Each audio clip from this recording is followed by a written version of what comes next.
बदलाव बड़े से बड़े हो रहे हैं, छोटे से छोटे भी हो रहे हैं। बदलाव की जो कवायद है, सरकार उसमें कहां तक क्या सिद्ध कर देना चाहती है या क्या लोगों के हित में कर देना चाहती है, इन सारे विषयों पे जाएंगे, सारी बातों को करेंगे। लेकिन क्रमशः अभी मैं एक खबर बताने जा रहा हूं आप लोगों को, जो अभी हाल फिलहाल की है, और इसे सुनकर आप लोग तय कीजिएगा कि वाकई भारतीय जनता पार्टी देश के कौन सी आबादी को ज्यादा समर्थन दे रही है, कौन सी आबादी के लिए ज्यादा कारगर साबित हो रही है। कहीं ऐसा तो नहीं कि हम समझ नहीं पा रहे हैं और ये वाकई एक नया देश का निर्माण कर रही है, या फिर कहीं ना कहीं गर्त में लेके जा रही है हमारी परंपराओं को, हमारी आकांक्षाओं को, हमारी स्वतंत्रताओं को। जो भी कुछ हो, आप लोग बने रहिएगा इस खबर पर और पूरी बात को समझे बिना बिल्कुल मत हटिएगा।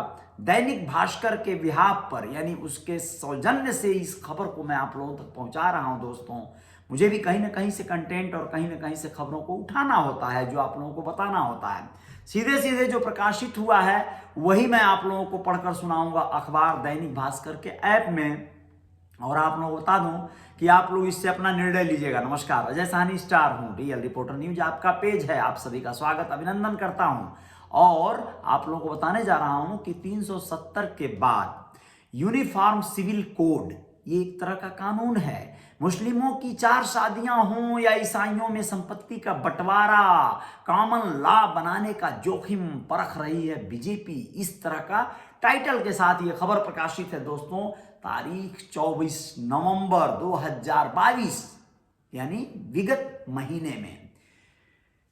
एक इंटरव्यू में केंद्रीय गृह मंत्री अमित शाह ने कहा, बीजेपी यूनिफॉर्म सिविल कोड लागू करने के लिए अडिग है और हम इससे ला कर रहेंगे।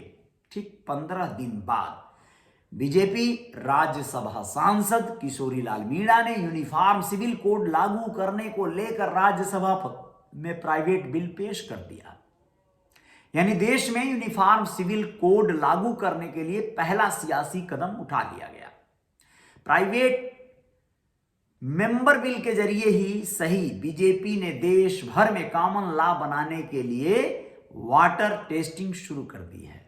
वाटर टेस्टिंग या फिर यूनिफॉर्म बिल कोड क्या है, आप सबको जानना चाहिए।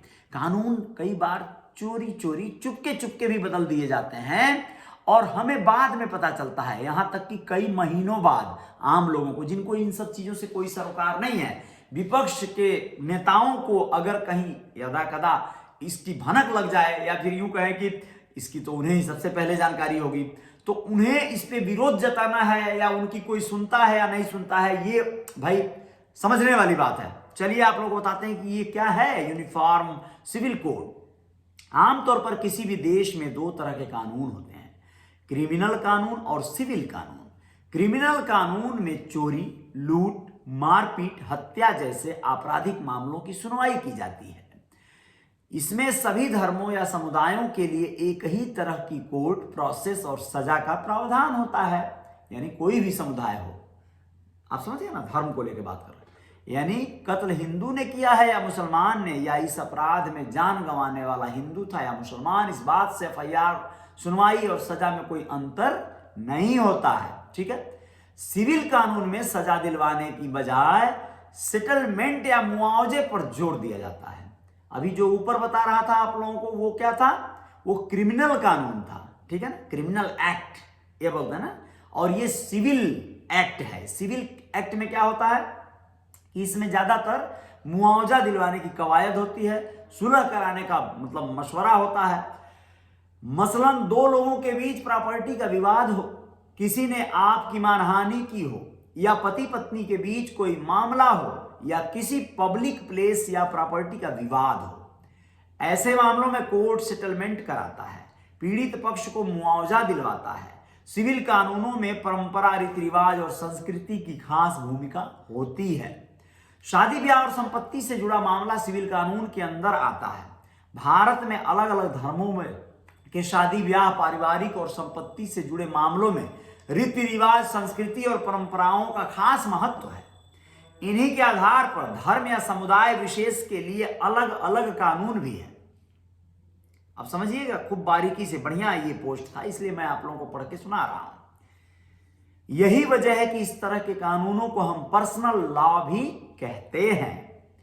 जैसे मुस्लिमों की शादी और संपत्ति का बंटवारा मुस्लिम पर्सनल लॉ के जरिए होती है, वहीं हिंदुओं की शादी हिंदू मैरिज एक्ट के जरिए होती है। इसी तरह ईसाई और सिखों के लिए भी अलग पर्सनल लॉ है। इधर यूनिफॉर्म सिविल कोड के जरिए पर्सनल लॉ को खत्म करके सभी के लिए एक जैसा कानून बनाए जाने की मांग की जा रही है, यानी भारत में रहने वाले हर नागरिक के लिए निजी मामलों में भी एक समान कानून, चाहे वह किसी भी धर्म या जाति का हो या ना हो, मतलब जाति का क्यों ना हो, ऐसे समझ। अब इसमें थोड़ा रुकिए आप लोग, इसमें आप लोग समझिएगा कि किसी के अपराध को, किसी की पत्नी ने किसी को छोड़ दिया, किसी के संपत्ति का कोई मामला हो गया, तो उसके धर्म और आदि का लाभ मिल जाए और वो अपराधी होकर भी बच जाए, ऐसा होना सटीक है क्या? नहीं ना। तो आप लोग इस पे अपना निर्णय दीजिएगा कि क्या ये कानून आने से सही रहेगा कि नहीं रहेगा, सबके लिए एक बराबर। लेकिन एक बात बिल्कुल मत भूलिएगा, सबके लिए कानून एक बराबर कर देने से कुछ तो अड़चने आएंगी। यही तो कारण था कि कई बार आपको आरक्षण आदि का कई जगहों पर बेनिफिट मिल जाया करता था। मुझे लगता है, ये मेरी पर्सनल व्यू है, राय है, आप समझिएगा। जैसे मुझे लगता है कि धीरे धीरे अगर यही आलम रहा तो जो कानून है SC ST एक्ट वगैरह जो है, इन सबको भी बदल दिया जाएगा और कहा जाएगा कि कोई नहीं, कोई किसी का अपमान करेगा तो उसको जो है सजा बराबर मिलेगी, कोई किसी को छेड़ेगा, कुछ भी करेगा। यानी अब यहाँ पे सोच कर देखना है आपको क्या होगा, देखते हैं आगे क्या है। पर्सनल लॉ के तहत मुस्लिम पुरुष 4 शादी कर सकते हैं, पर्सनल लॉ है ये, ठीक है, 4 शादियां। लेकिन हिंदू मैरिज एक्ट के तहत पहली पत्नी रहते दूसरी शादी करना अपराध है। लेकिन आप लोगों को बताना यह भी चाहता हूं कि बहुत से महापुरुष हैं यहां पर हिंदू मैरिज एक्ट के तहत शादियां करके दूसरी शादियां भी कर ले रहे हैं और पहली को पता ही नहीं चल रहा है। और जब पता चल रहा है और वो कोर्ट कानून के चक्कर में पड़ रही है तो पहले उसको खूब चक्कर घिन्नी में घसवाया जाता है और उसको जगह जगह ये नेता वो नेता, ए मुख्यमंत्री दरबार, वो संतरी दरबार, वो जो है थाना पुलिस करवाया जाता है। और वो अपने जीवन को, आधा उम्र को ऐसे ही लोगों के साथ जो है बस समझौते करने में, अपने पति के साथ समझौते करने में नहीं भाई, हाँ, उन लोगों के साथ जो लोग उसे लालच देते हैं, उन लोगों को मतलब कन्विंस करते हैं, आ जाओ हम तुम्हारा मामला सलटाते हैं, आ जाओ, इतना फीस हुआ, इतना चार्ज हुआ, ये काम कर लो, ये जरा तसल्ली कर लो, हम बहुत जल्दी तुम्हारा कार करवा देंगे, जरा भी परेशान मत हो, निश्चिंत रहो, तुम्हें मुआवजा दिलवा देंगे। ऐसा सिर्फ कोई वकील नहीं करता है भाई, आजकल के पुलिस वाले भी यही काम कर रहे हैं। वो मामले को लटकाना, सटकाना, सल्टाना, इस चक्कर में ज्यादा पड़े हैं। और वो जो पति आदि हैं वो अपना एंजॉय कर रहे हैं, उनकी अपनी दुनिया बन जाती है, तब तक उनके दूसरी पत्नी के बच्चे बड़े बड़े हो जाते हैं। ऐसे लोगों का भी यहाँ पे है लोग, ठीक है। लेकिन उन्हें न्याय कब मिलेगा और कब मिलता है, उनके दिल से कभी पूछिएगा। चलिए आगे बढ़ते हैं, आपको बताते हैं कि ये अपराध है कानूनन, लेकिन इस पे कोई सजा मिलेगी कि नहीं मिलेगी इस बात की गारंटी नहीं है हमारे कानून में। अब सुनिए, सबसे पहले यूनिफॉर्म सिविल कोड का मुद्दा कब उठा भाई, ये भी जान लीजिए। तो आपको बताते हैं कि 1835 में ब्रिटिश सरकार ने एक रिपोर्ट पेश की और इस रिपोर्ट में इसमें क्राइम, एविडेंस और कॉन्ट्रैक्ट्स को लेकर देश भर में एक समान कानून बनाने की बात कही गई। आप लोगों को बता दें कि 1840 में इसे लागू भी कर दिया गया और धर्म के आधार पर हिंदुओं और मुसलमानों के पर्सनल लॉ को इससे अलग रखा गया। बस यहीं से यूनिफॉर्म सिविल कोड की मांग की जाने लगी। इस बात को आप लोग बड़ी संजीदगी से समझिएगा, बहुत सिंपल सी बात है। फिर से एक बार दोहरा देना मेरा जरूरी नहीं है, आप लोग रिमाइंड करके सुन लीजिएगा कि ये यूनिफॉर्म सिविल कोड का मुद्दा कब उठा। अब आप लोग समझिए कि 1941 में BN राव कमेटी बनी, इसमें हिंदुओं के लिए कॉमन सिविल कोड बनाने की बात कही गई। आजादी के बाद 1948 में पहली बार संविधान सभा के सामने हिंदू कोड बिल पेश किया गया। इसका मकसद हिंदू महिलाओं को बाल विवाह, सती प्रथा, घूंघट प्रथा जैसे गलत रिवाजों से आजादी दिलाना था। क्या बात है, ये भी देखिए कितनी पुरजोर और शानदार कोशिश थी। सती प्रथा, पता है ना आपको, कितना भयंकर कानून और नियम, रीति रिवाज कहेंगे, साला कानून नहीं कहेंगे। उस समय कानून कहाँ चलता था, वो तो जंगल राज था। जो मजबूत था और जो मजबूर था, इन दोनों के बीच में बहुत खाइयां थी। जनसंघ नेता श्यामा प्रसाद मुखर्जी, करपात्री महाराज समेत कई नेताओं ने इसका विरोध किया। अब सोचिए, इसका विरोध किया। ये जब आजादी दिलाने की कवायद की गई तो इसका विरोध भी किया गया दोस्तों। उस वक्त इस पर कोई फैसला नहीं हुआ। कौन है ये श्यामा प्रसाद मुखर्जी और करपात्री महाराज? इन लोगों को जरा सर्च कर लीजिएगा आप लोग गूगल आदि पर जाकर। 10 अगस्त 1951 को भीमराव अंबेडकर ने पत्र लिखकर नेहरू पर दबाव बनाया तो वो इसके लिए तैयार हुए।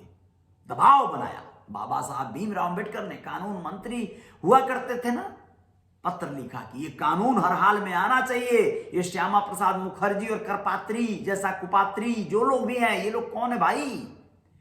तो बाबा साहब के उस पत्र पर थोड़ा अमल हुआ। हालांकि राजेंद्र प्रसाद समेत पार्टी के आधे से ज्यादा सांसदों ने उनका विरोध कर दिया। आखिरकार नेहरू को झुकना पड़ा। इसके बाद 1955 और 1956 में नेहरू ने इस कानून को 4 हिस्सों में बांटकर संसद में पास करा दिया। 4 हिस्सों में क्या बटा भाई? जो कानून बने वो इस तरह से थे 4 हिस्सों में। हिंदू मैरिज एक्ट 1955 ये एक कानून बन गया। Hindu succession act 1956, Hindu adoption and maintenance act 1956, Hindu minority and guardianship act 1956। कम से कम किया तो भाई 4 भागों में बांटकर ही सही। बहुत बड़ी बात थी ये। जब हिंदू महिलाओं को तलाक, दूसरे जाति में विवाह, संपत्ति का अधिकार, लड़कियों को गोद लेने का अधिकार मिल गया, पुरुषों की 1 से ज्यादा शादी पर रोक लगा दी गई, महिलाओं को तलाक के बाद मेंटेनेंस का अधिकार यानी हर्जाना, गुजारा भत्ता का अधिकार मिल गया। राजेंद्र प्रसाद, श्यामा प्रसाद मुखर्जी और दूसरे नेताओं का कहना था कि जब महिलाओं के हक के लिए कानून बनाना है तो सिर्फ हिंदू महिलाओं के लिए ही क्यों, सभी धर्मों की महिलाओं के लिए समान कानून क्यों नहीं बनाया जा रहा है? यानी महिलाओं को बख्शना नहीं है, किसी के लिए नहीं बनाना था। पहले तो उन लोगों का यह मनसा था, उनको तो बस पैर की जूती बनाना था ना भाई। लेकिन जब बनाना है सबके लिए बनाओ, चलो खिलम खिलाए खिले बिगाड़ो, इस तरह की बातें गौर करें। अब आपको बता दें यूनिफॉर्म सिविल कोड को लेकर हमेशा से इतना विवाद क्यों है, बताते हैं। बने रहिएगा हमारे साथ, अगले जो है भाग में ये आएगा, क्योंकि ये बहुत जरूरी है, आप लोगों को समझना बहुत जरूरी है, जानना ये बहुत इंपॉर्टेंट है दोस्तों। जय जयकार जारी रहेगी, बने रहिएगा रियल रिपोर्टर न्यूज के साथ।